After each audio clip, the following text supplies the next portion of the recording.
Welcome to our Twitter space, guys. And for those of you who don't know who I am, my name is Johnny Chek.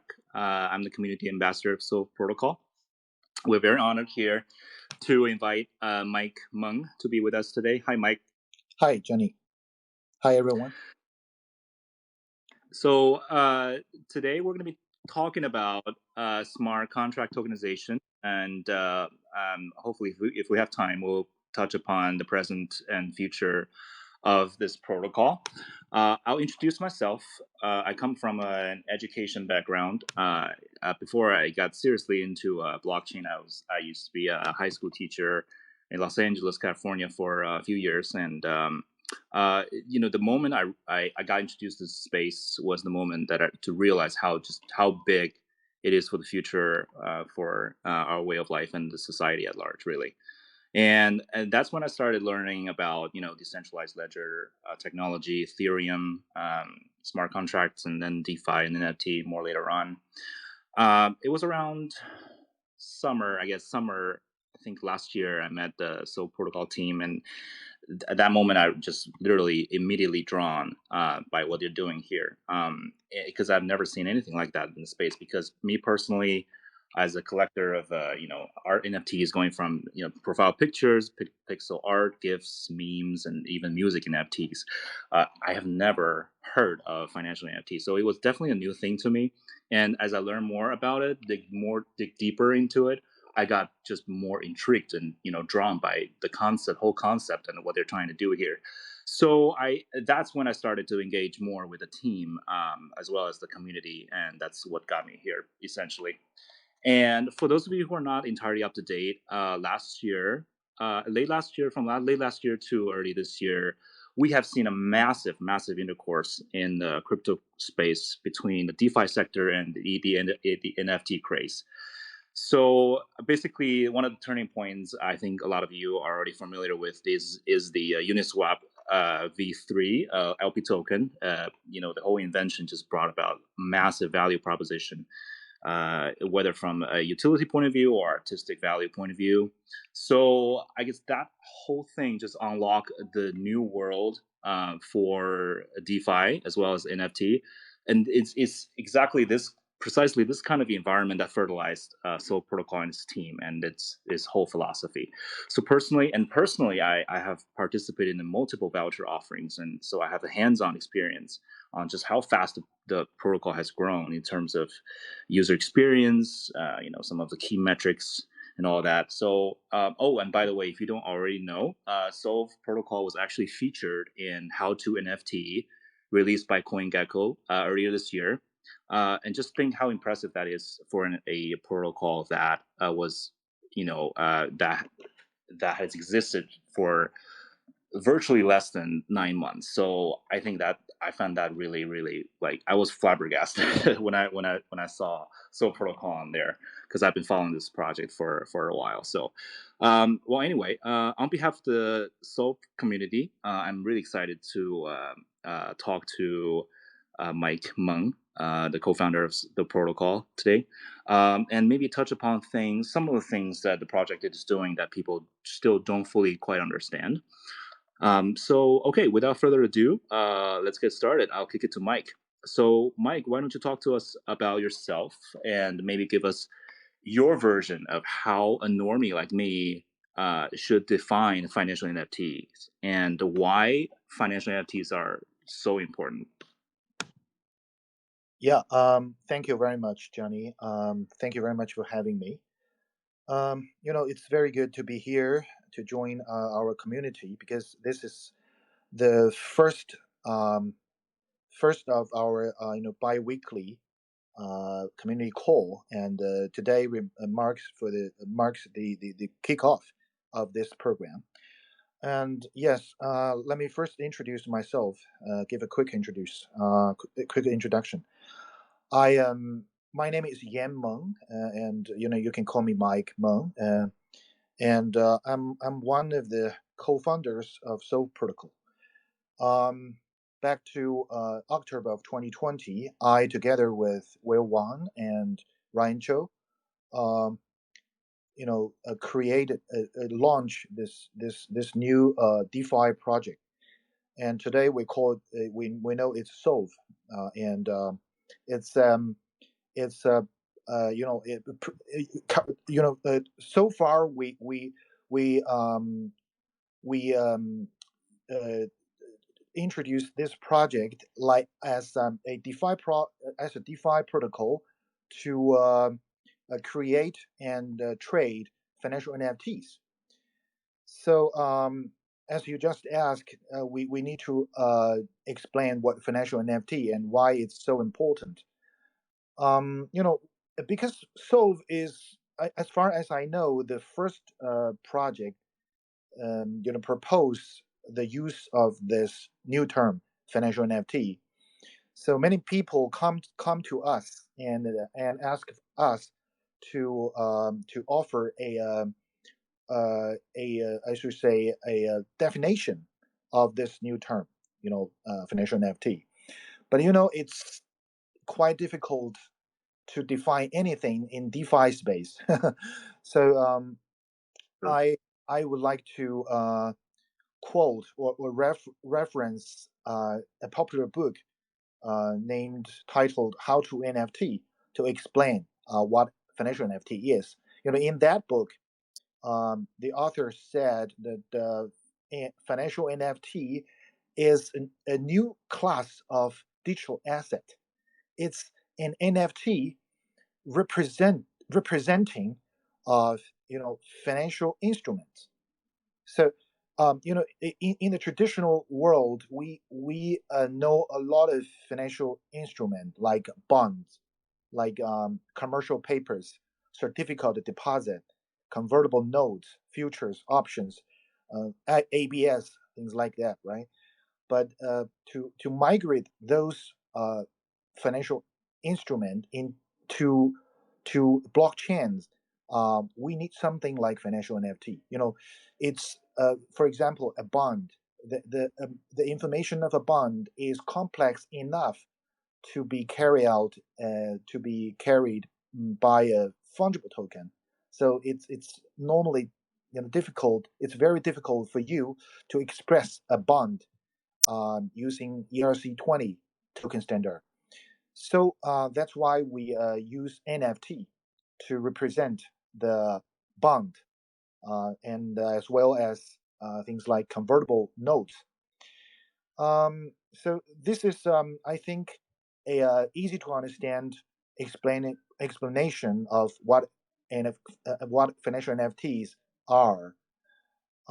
But I think I should say this is just a tip of the iceberg. A small part of a much bigger thing. Um, to explain this, I would use the a my favorite narrative to explain the mechanism of a financial NFT when I was when I was in a conversation with, for example, investors or the community fans. They asked me how a financial NFT works. For example, the vesting voucher, how a vesting voucher works. I would say to him that a vesting voucher is like a magical envelope. So you actually enclose a number of tokens as well as a piece of code, so-called smart contract, into an envelope. This magical envelope. You use that code to manage the tokens. In the vesting voucher scenario, you use the code to manage the vesting schedule of the tokens. So you use a code to slowly, according to a predefined schedule, slowly release the tokens. Um, in this regard, we put smart contract into an NFT, or in another word, we embed intelligence into the NFT. So I would say the end game of the financial NFT is actually smart contract tokenization. So we tokenize smart contract into a new type of token. So this is something I would say the iceberg, the bigger thing. Okay. I see. I see. Thank you so much for that introduction. I just wanted to clarify something here, Mike, if you don't mind. You just mentioned the bond instrument. That seems to me the whole thing is just it can be so complicated. It's require a really powerful infrastructure to create a bond instrument using powered by NFT. And as I understand, as far as I know about Solv Protocol, I think you have this token standard called ERC 3525, right? Yes. And then it's a kind of token standard that if I'm not mistaken, that combines the qualitative attribute of ERC 720 tokens, as well as like qualitative qualitative attribute of ERC 721, as well as the quantitative attribute of ERC 20 tokens. So make the two compatible really, I think, brings out like the merits of both worlds, right? I mean, is that a way? Is that the correct way of looking at it? Yes. By ERC 3525, we actually aid a special capability. I mean, we call it divisibility and composability into the NFT. So, originally NFT is monolithic, monolithic. So you cannot divide it or combine it. But we aid we by ERC 3525 we aid the capability of to combine two financial NFT into one, or divide one into two or multiple financial NFTs. So I personally call it uh, you know calculate how to say this computability Computable. compute to financial NFT. Yes. Hence the split and merge feature of the current products that Soul Protocol has, the convertible voucher and investing vouchers. So that's really interesting, Mike. And so you did mention smart contract tokenization, which of course is the main thing we're talking about here. um, I just have a question because from financial NFTs, we have on one hand financial NFTs, and then on the other hand, a smart contract tokenization. It seems to be quite a bit of a leap because for most people in DeFi, so when they hear smart contract, they think about like platforms and protocols and automated transactions, digital verifications, Ethereum, and executions of contracts and all that. But how would you help people like bridge this conceptual gap from financial NFTs to smart contract tokenization? How do we get here from there? Okay. To understand this, we need to get the very basic of the blockchain technology to understand what the so-called smart contract tokenization is and why it's matter. Why it matters. So you know, blockchain. If I will say, let us, the one problem. If you can say one problem of the whole blockchain technology want to solve, what you will say? Which problem the whole blockchain technology want to address?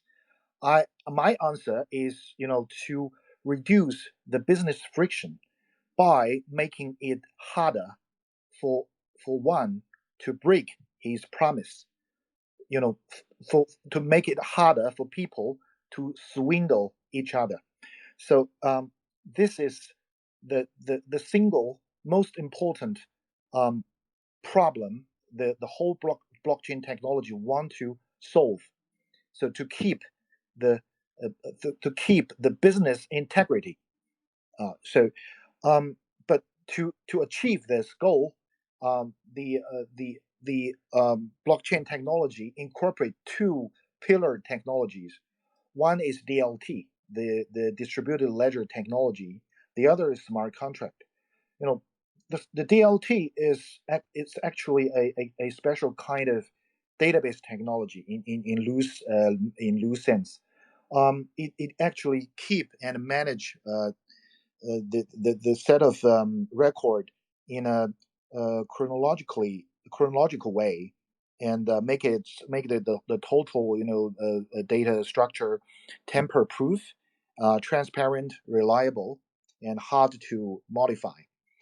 So by the DLT technology, I can actually see the whole transaction history of you. If I know, if I can see your transaction history, I can evaluate your credit, evaluate your integrity. So it's very important technology, but to some extent, DLT is not brand new technology. We can see in the history some similar technology. We can use a different way to implement the similar outcomes. But the other pillar technology, smart contract, in my opinion, is something that brand new, is something that never been implemented, never be thought before a blockchain. So it's actually a self-enforced, ruthless, law enforcement, auto executor. It's provide deterministic execution. It's a low cost court and police office replacement. So I would say the smart contract is something really astonishing. Um, we need this new technology to help us to approach the uh, to protect us from being swindled, being default, and that's how important the smart contract is. The As I just mentioned, financial NFT is just a special type of smart contract token. I would like to call it SCT. It's a new type of NFT. It's a new type of token. That Solv team is developing, and the the you know if we think about what a financial NFT is, it's actually a financial contract, a financial contract. So we enclose this financial contract. We code this contract terms into lines of code, and use the blockchain mechanism to to guarantee its execution. In the vesting voucher example, we set up a releasing schedule and use our smart contract to guarantee the tokens will be released according to the releasing schedule. So this is something that the genuinely important in financial NFT. It's smart. It's intelligence embedded. So I would rather to say it's actually a special type of smart contract token. Hope I have explained it clearly. Yeah. Oh yeah, absolutely. I mean, obviously, we're going to get into the technical side of things in just a little bit, but I just want to comment how fascinating I find the fact that you use morality, and the essentially you use morality as a point of departure for this this whole philosophy, that to prevent people from from cheating or conducting say fraudulent activities. It really, I'm really attracted to your idea that this type of technology can help our society, help our world become a better place to live. So that was really fascinating. I guess my follow up question on what you just said is that I mean, obviously, Ethereum has a pretty good smart contract support, and it's really it's used as a foundation for many platforms and protocols to thrive, and a lot of them are thriving. Um, so, from your personal point of view, why do you think that smart contract tokenization can be an improvement of that? And maybe you can shed some light on the drawbacks of existing smart contract infrastructures. Yeah, sure, sure. I would like to.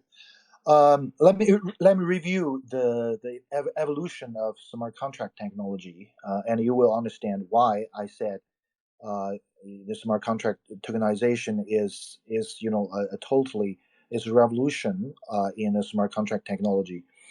Um, you know, in in in in in in in the very beginning, we have Bitcoin, right? Bitcoin is largely a DLT, so it's very the I should say the smart contract technology in Bitcoin is very rudimentary. It's not a Turing complete. But it's very important that Bitcoin has its smart contract technology called Bitcoin script, and use assembly like language. You can program uh, some simple smart contract, because the Bitcoin's script is not Turing complete, so it cannot express complex logic. Uh,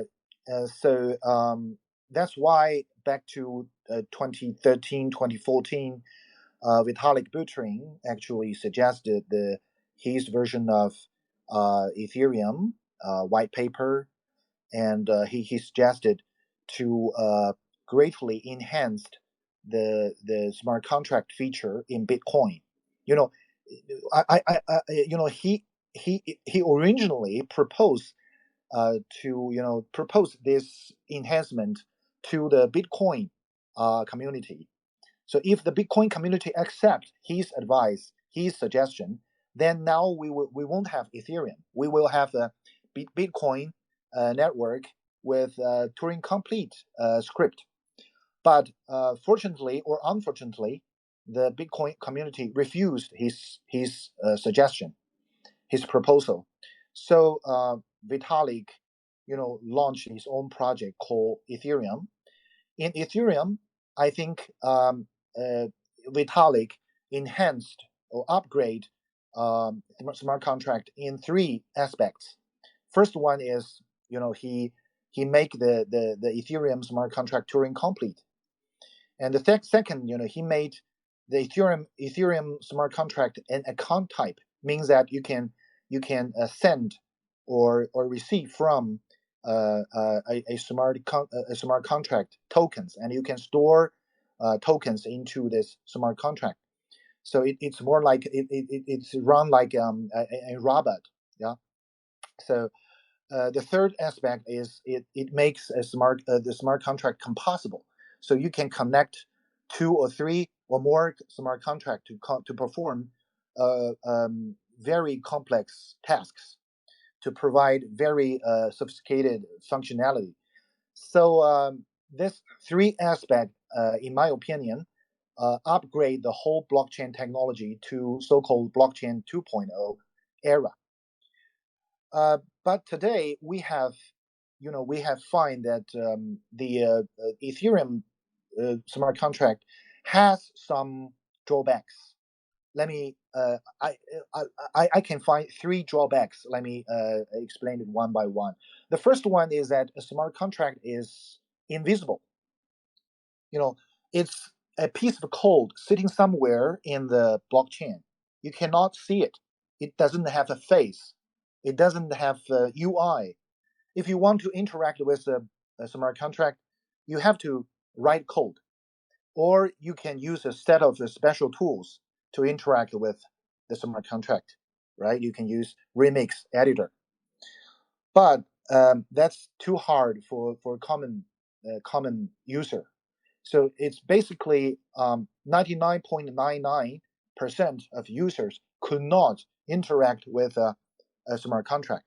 So it's too damn hard to use it. And the second drawback, I think, is that it's not an asset. It's not an asset in terms that it doesn't have the concept of ownership. A Ethereum smart contract is self-owned, it's standalone, it sits somewhere in the blockchain. It's a robot. It owns itself.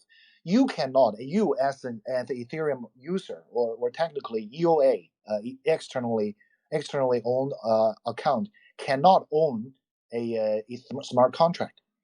So if you cannot own a smart contract, it's not an asset, because you cannot sell it, you cannot transfer it, you cannot collateralize it, you cannot borrow money against it.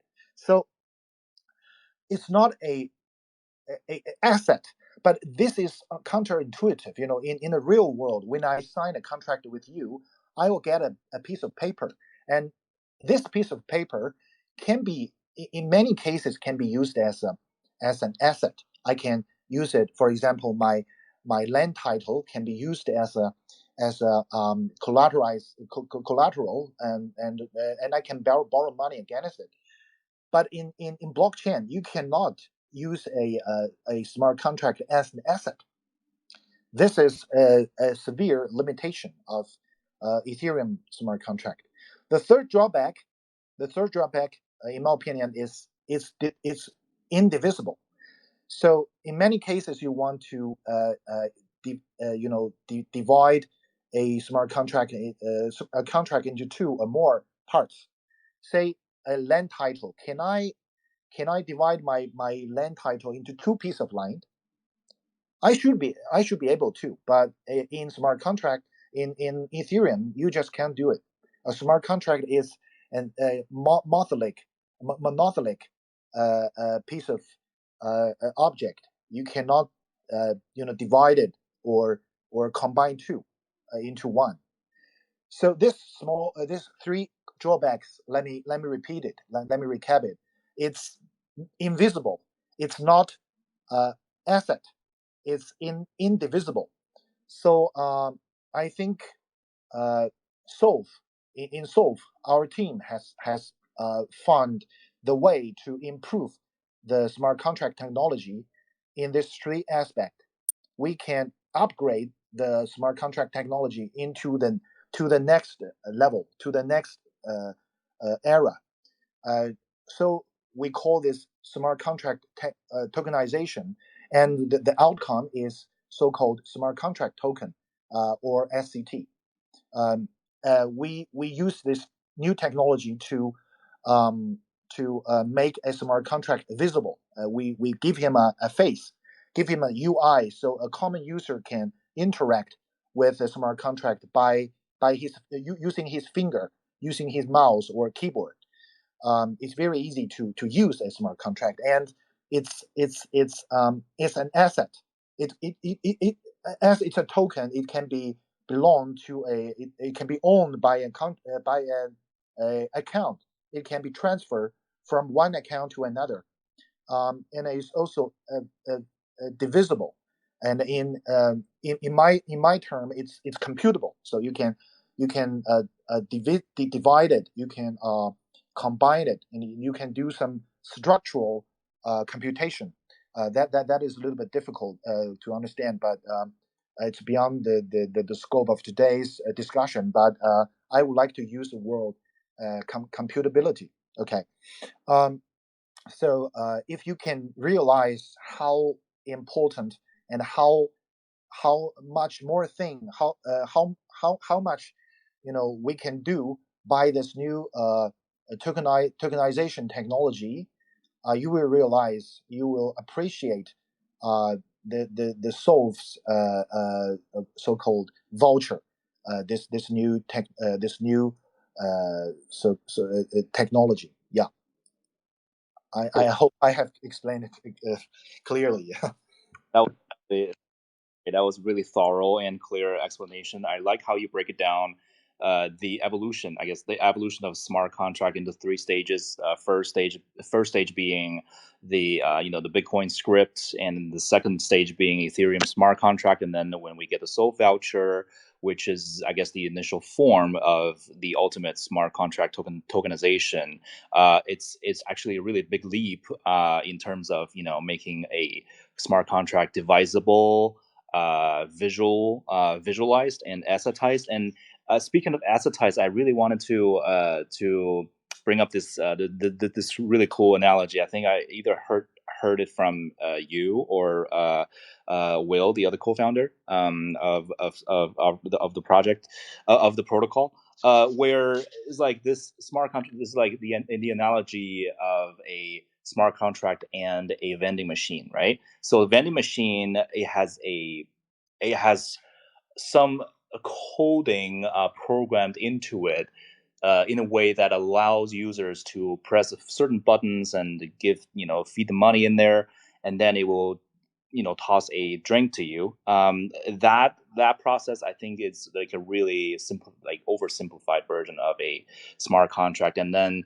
to but in this example, I guess the asset will be the drink, because you are actually buying and owning the drink that is being sold from the vending machine. But I guess when we get to the stage of smart contract tokenization, we're going beyond that. Going beyond that, and to the place where we're owning the vending machine as an asset. Do you think that's the right way, to understand it? Yeah, the first one who using vending machine to explain smart contract is actually Nick Zabel. He is the one who create the concept of smart contract. But yes, as what we are doing in Solve now is to tokenize the vending machine, so that the vending machines, owner, I should say the ownership could be transferred, or could be fractionalized.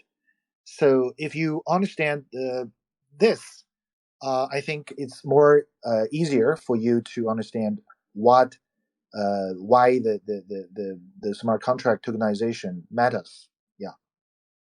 That's really interesting. I mean, I really hope one day I can own a piece of vending machine myself. Good. That was great. And by the way, I really like the smart contract token. The name that you just coined. And no pun intended. So SCT. I better take note because it might be viral. It might go viral pretty soon. Okay. So back to Solv Protocol. So we pretty much covered the most of the ground for smart contract tokenization as a concept. So what is could you briefly maybe tell us a little bit about what Solv is currently offering to the space, and what is next for the protocol? Okay. We have launched two products.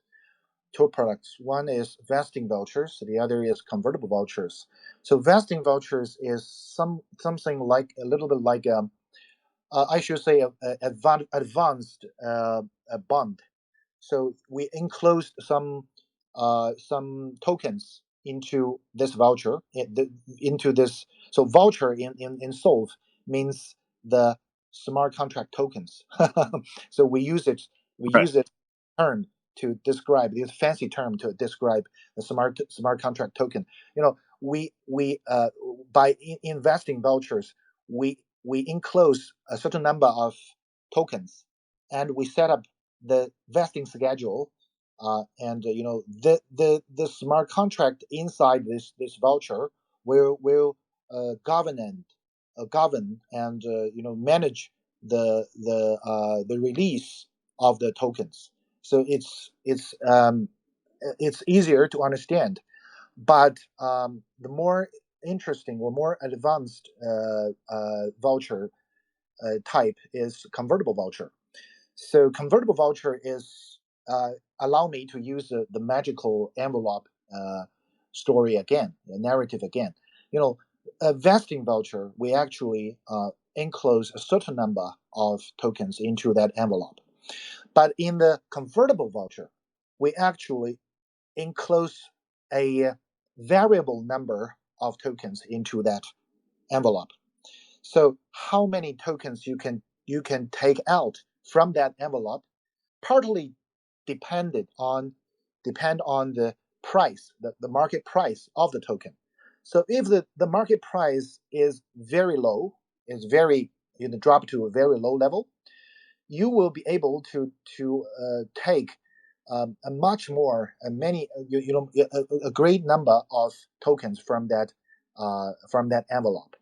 But if the price is very good, it's very high, you will only be able to take out severely, significantly, fewer number of tokens from that envelope.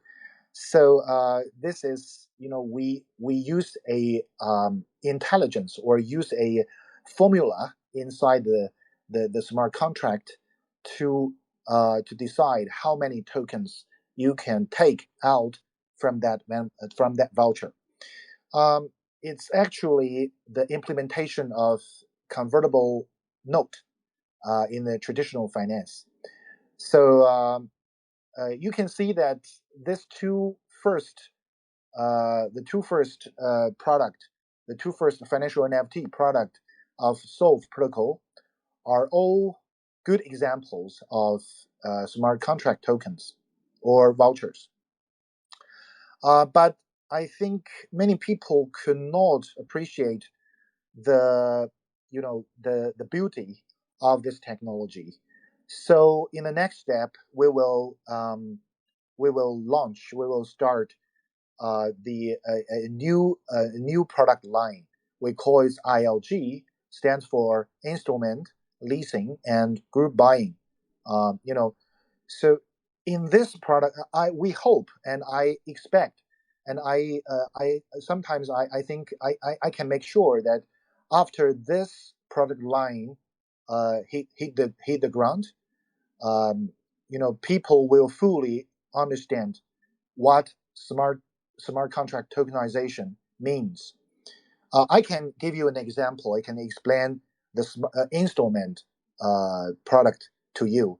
So by installment, you can actually buy an NFT or a digital asset in the same way you buy a property, you buy a house in a real world.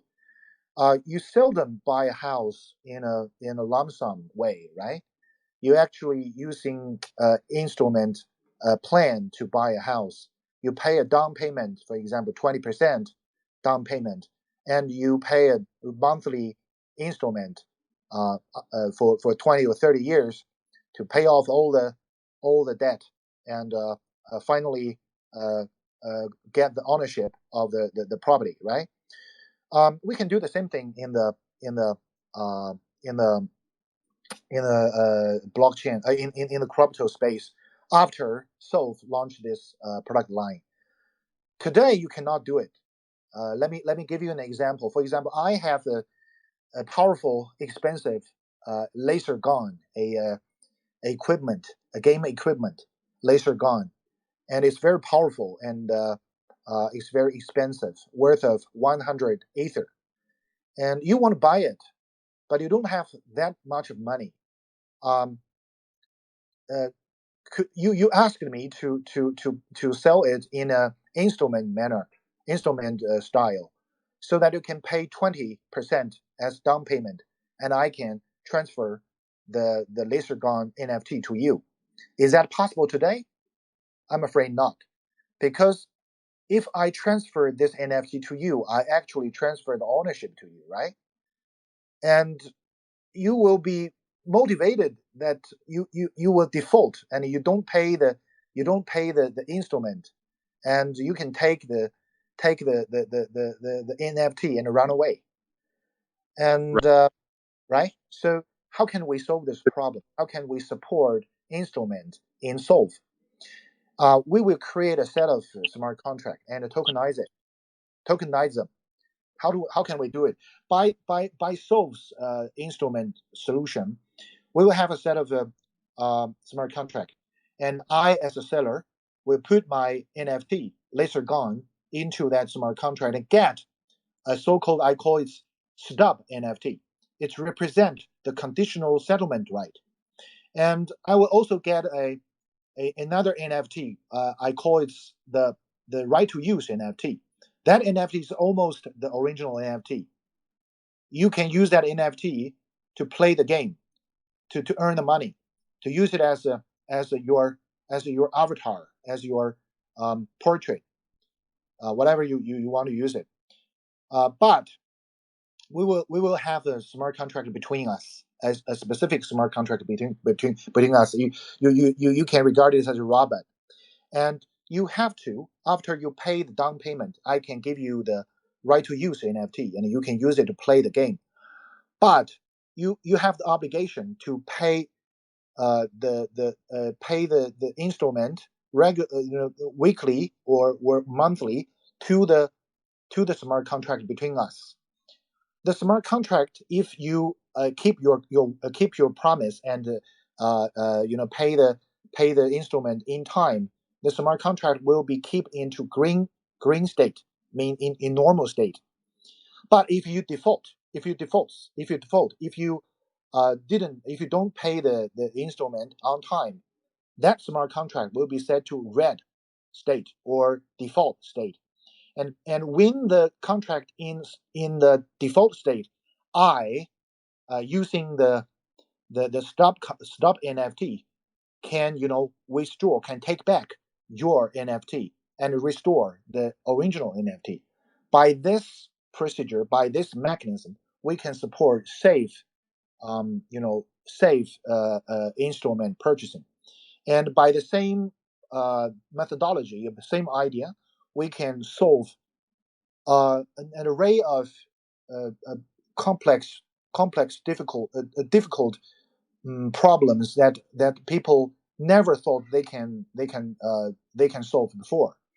I think this is partly the reason. This is part of the reason why we call our project Solv.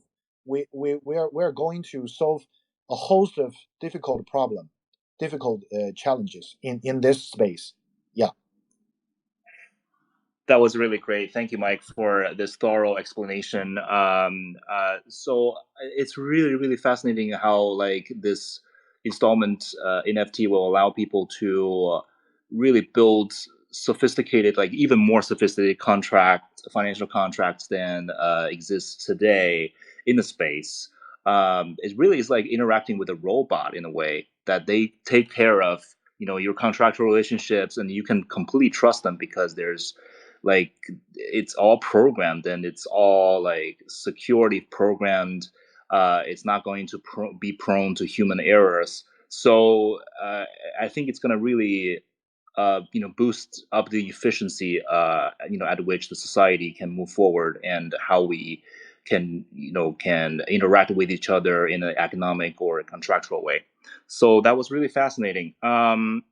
Okay, great. I think we've covered pretty much the large ground of our topic. Is there any questions from the listeners, from the audience? Now I guess it would be a good time to ask. Mike,